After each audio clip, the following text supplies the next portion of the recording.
Vanoggend staan ons stil by die disipel Nathanael, ook bekend as Bartolomeus.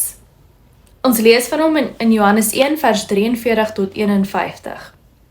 Nou Nathanael en Filippus was baie goeie vriende.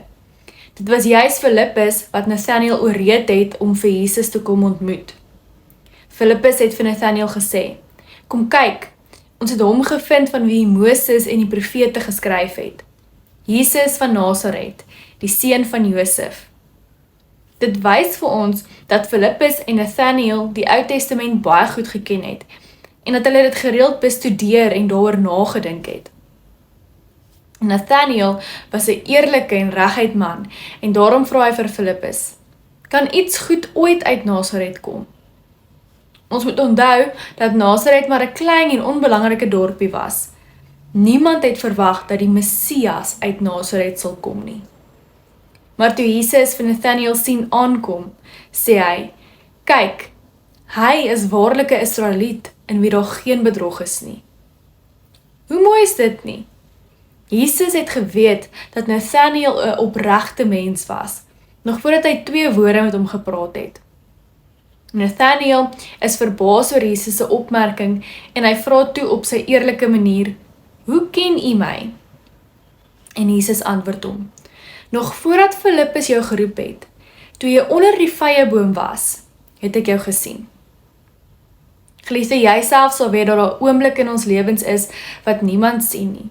Daai stil oomblikke, die oomblikke van worsteling, die oomblikke waar jy vra het oor God, oor jouself en oor die lewe. Nathanael het ook so 'n oomblik gehad onder die vyeboom. Maar ons lees dat Jesus vir hom sê, ek het jou daar gesien. Nou, in die Ou Testament is 'n vyeboom gesien as 'n plek van rus.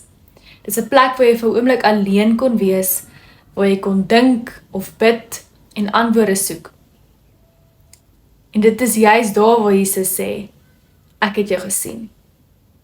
Wat beteken dit? Dit beteken dat nog voordat Nathanael vir Jesus ontmoet het Jesus hom geken. Nie net sy naam of sy gesig nie, maar sy hart.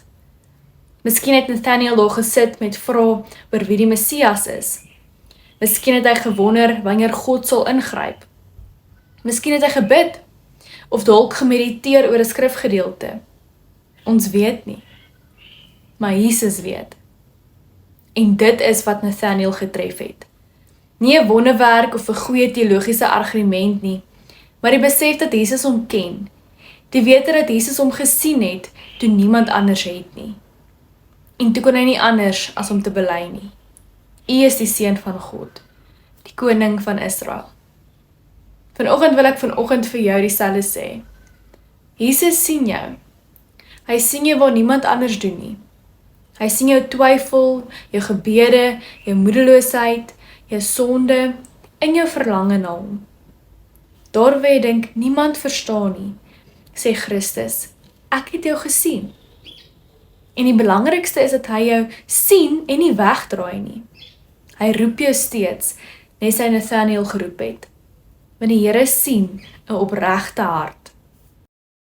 Dalk sit jy ook onder 'n vyeboom in jou lewe. 'n plek van vrae, onsekerheid en 'n plek waar jou geloof nie sterk voel nie. Dan sê hierdie teks vir jou, jy hoef nie 100% seker te wees voordat jy na Jesus toe kom nie. Jesus is okay met eerlike twyfel.